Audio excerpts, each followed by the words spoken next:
तभी तो भगवान श्री कृष्ण ने स्वयं ही नारद जी के पांव पखारे और उनका चरणामृत अपने सिर पर धारण किया। नर शिरोमणि नर के सखा सर्वदर्शी पुराण पुरुष भगवान नारायण ने शास्त्रोक्त विधि से देव ऋषि शिरोमणि भगवान नारद की पूजा की। इसके बाद अमृत से भी मीठे किंतु थोड़े शब्दों में उनका स्वागत सत्कार किया और फिर कहा, प्रभु आप तो स्वयं समग्र ज्ञान वैराग्य धर्म यश श्री और ऐश्वर्य से पूर्ण है, आपकी हम क्या सेवा करें। देव ऋषि नारद ने कहा, भगवान आप समस्त लोगों के एकमात्र स्वामी हैं। आपके लिए कोई नई बात नहीं है कि आप अपने भक्त जनों से प्रेम करते हैं और दुष्टों को दंड देते हैं। परम यशस्वी प्रभु, आपने जगत की स्तुति और रक्षा के द्वारा समस्त जीवों का कल्याण करने के लिए स्वेच्छा से अवतार ग्रहण किया। भगवान यह बात हम भली भांति जानते हैं। यह बड़े सौभाग्य की बात है कि आज मुझे आपके चरण कमलों के दर्शन हुए हैं। आपके ये चरण कमल संपूर्ण जनता को परम सामान्य मोक्ष देने में समर्थ है। जिनके ज्ञान की कोई सीमा ही नहीं है, वे ब्रह्मा शंकर आदि सदा सर्वदा अपने हृदय में उनका चिंतन करते रहते हैं। वास्तव में वे श्री चरण ही संसार रूप कुएं में गिरे हुए लोगों को बाहर निकालने के लिए अवलंबन है।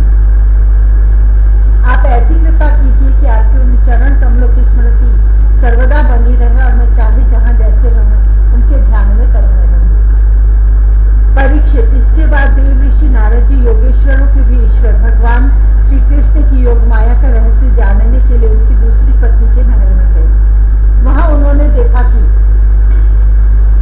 भगवान श्री कृष्ण अपनी प्राण प्रिया और उद्धव जी के साथ चौसर खेल रहे हैं। वहां भी भगवान ने खड़े होकर उनका स्वागत किया, आसन पर बैठाया और विविध सामग्रियों द्वारा बड़ी भक्ति से उनकी अर्चा पूजा की। इसके बाद भगवान ने नारद जी से अनजान की तरह पूछा, आप कहाँ यहाँ कब पधारे? आप तो परिपूर्ण आत्मा राम आप तो काम है और हम लोग हैं अपूर्ण। ऐसी अवस्था में भला हम आपकी क्या सेवा कर सकते? फिर भी ब्रह्म स्वरूप नारद जी, आप कुछ न कुछ आज्ञा अवश्य दीजिए और हमें सेवा का अवसर देकर हमारा जन्म सफल कीजिए। नारद जी सब देख सुनकर चकित और विस्मित हो रहे थे। वे वहां से उठकर चुपचाप दूसरे महल में चले गए। उस महल में भी देव ऋषि नारद ने देखा कि भगवान श्री कृष्ण अपने नन्हे नन्हे बच्चों को दुलार रहे हैं। वहां से फिर दूसरे महल में गए तो क्या देखते हैं कि भगवान श्री कृष्ण स्नान की तैयारी कर रहे हैं। इस प्रकार देव ऋषि नारद ने विभिन्न महलों में भगवान को भिन्न भिन्न कार्य करते देखा। कहीं वे यज्ञ कुंडों में हवन कर रहे हैं तो कहीं पंच महायज्ञों से देवता आदि की आराधना कर रहे हैं। कहीं ब्राह्मणों को भोजन करा रहे हैं तो कहीं यज्ञ का अवशेष स्वयं भोजन कर रहे हैं। कहीं संध्या कर रहे हैं तो कहीं मौन होकर गायत्री का जप कर रहे हैं। कहीं हाथों में ढाल तलवार लेकर उनके चलाने के पैंतरे बदल रहे हैं। कहीं घोड़े हाथी अथवा रथ पर सवार होकर श्री कृष्ण विचरण कर रहे हैं। कहीं पलंग पर सो रहे हैं तो कहीं बंदीजन उनकी स्तुति कर रहे हैं। किसी महल में उद्धव आदि मंत्रियों के साथ किसी गंभीर विषय पर परामर्श कर रहे हैं तो कहीं उत्तमोत्तम वारांगनाओं से घिरकर जल क्रीड़ा कर रहे हैं। कहीं श्रेष्ठ ब्राह्मणों को वस्त्र आभूषण से सुसज्जित गौओं का दान कर रहे हैं तो कहीं मंगलमय इतिहास पुराणों का श्रवण कर रहे हैं। कहीं किसी पत्नी के महल में अपनी प्राण प्रिया के साथ हास्य विनोद की बातें करके हंस रहे हैं तो कहीं धर्म का सेवन कर रहे हैं। कहीं अर्थ का सेवन कर रहे हैं, धर्म संग्रह और धन वृद्धि के कार्य में लगे हुए हैं तो कहीं धर्मानुकूल गृहस्थोचित विषयों का उपभोग कर रहे हैं। कहीं एकांत में बैठकर प्रकृति से अतीत पुराण पुरुष का ध्यान कर रहे हैं तो कहीं गुरुजनों को इच्छित भोग सामग्री समर्पित करके उनकी सेवा शुश्रूषा कर रहे हैं। देव ऋषि नारद ने देखा कि भगवान श्री कृष्ण किसी के साथ युद्ध की बात कर रहे हैं तो किसी के साथ संधि की। कहीं भगवान बलराम जी के साथ बैठकर सत्पुरुषों के कल्याण के बारे में विचार कर रहे हैं। कहीं उचित समय पर पुत्र और कन्याओं का उनके सदृश पत्नी और वरों के साथ बड़ी धूमधाम से विधिवत विवाह कर रहे हैं।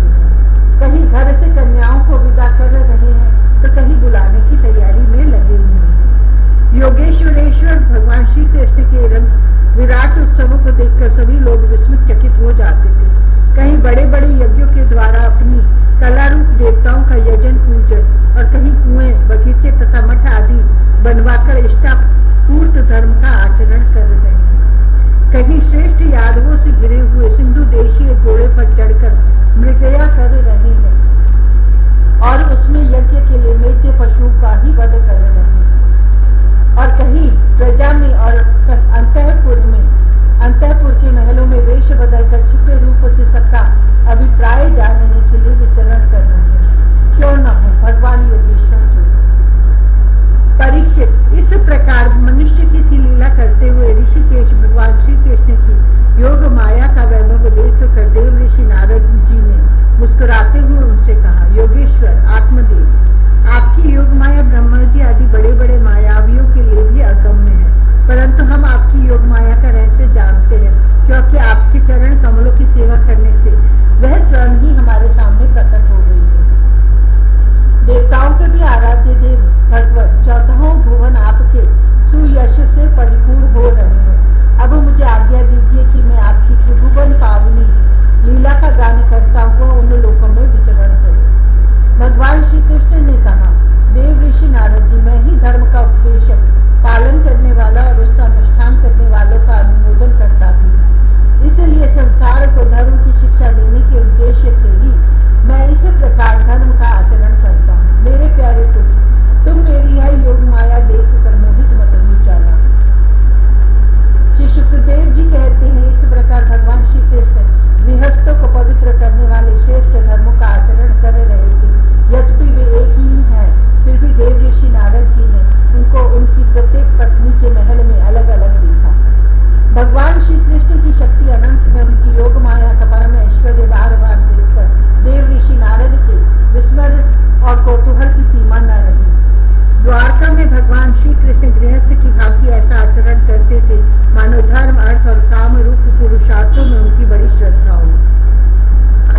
उन्होंने देव ऋषि नारद का बहुत सम्मान किया। वे अत्यंत प्रसन्न होकर भगवान का स्मरण करते हुए वहां से चले गए। राजन, भगवान नारायण सारे जगत के कल्याण के लिए अपनी अचिंत्य महाशक्ति योग माया को स्वीकार करते हैं और इस प्रकार मनुष्यों की सी लीला करते हैं। द्वारकापुरी में 16,000 से भी अधिक पत्नियां अपनी सलज्ज एवं प्रेम भरी चितवन तथा मंद मंद मुस्कान से उनकी सेवा करती थी और वे उनके साथ विहार करती थी। भगवान श्री कृष्ण ने जो लीलाएं की है उन्हें दूसरा कोई नहीं कर सकता। परीक्षित, वे विश्व की उत्पत्ति, स्थिति और प्रलय के परम कारण हैं। जो उनकी लीलाओं का गान श्रवण करने वालों का अनुमोदन करता है, उसे मोक्ष के मार्ग स्वरूप भगवान श्री कृष्ण के चरणों में परम प्रेममय भक्ति प्राप्त हो जाती है।